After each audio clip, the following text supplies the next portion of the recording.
Ya, shalom sahabat-sahabatku. Renungan kita hari ini berjudul kesombongan. Kembali hari ini kita diingatkan akan bahaya daripada kesombongan. Kita lihat terlebih dahulu firman Tuhan di dalam Amsal 14 ayat yang ke-12. Dikatakan di sana apa? Ada jalan yang disangka orang lurus, tetapi ujungnya menuju maut. Sahabat-sahabatku, Amsal 14 ayat 12 berbicara tentang bahaya mengikuti satu jalan yang tampaknya benar menurut pandangan kita sendiri, tetapi sebenarnya itu menuntun pada kehancuran atau kematian. Maksud dari ayat ini adalah bahwa manusia itu seringkali mempercayai penilaian dan pemahaman mereka sendiri tanpa mempertimbangkan kehendak Tuhan. Jalan yang tampaknya lurus atau benar di mata manusia bisa saja diwarnai oleh kesombongan, dosa atau kebodohan yang akhirnya membawa mereka itu jauh dari kebenaran Tuhan dan menuju pada kehancuran.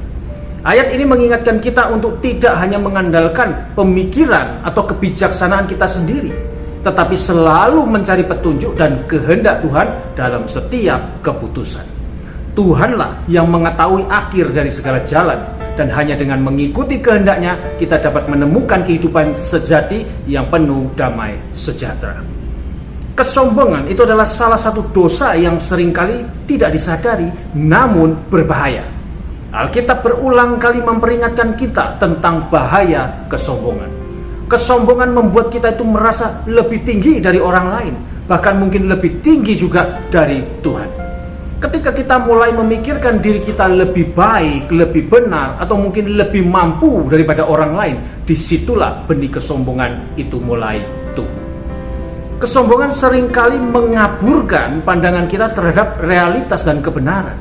Ketika kita merasa tidak membutuhkan Tuhan karena merasa mampu melakukan segalanya sendiri, kita berada di jalan yang berbahaya. Di dalam Amsal 16 ayat 18 dikatakan, kecongkaan mendahului kehancuran dan tinggi hati mendahului kejatuhan.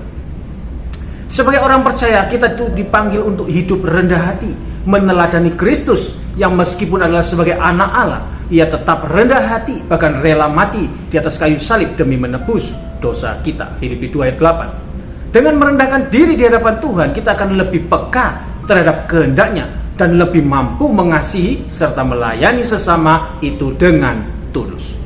Mari kita renungkan, apakah ada benih-benih kesombongan di dalam hati kita yang perlu kita buang jauh-jauh? Apakah kita sering merasa lebih baik atau lebih benar daripada orang lain? Biarlah kita memohon agar Tuhan menyingkapkan setiap kesombongan di dalam hati kita dan menggantinya dengan kerendahan hati, supaya kita dapat hidup dalam ketaatan dan kasih yang sejati. Augustine of Hippo dalam bukunya Confessions, Agustinus menulis, kesombongan mengubah malaikat menjadi iblis dan kerendahan hati menjadikan manusia seperti malaikat.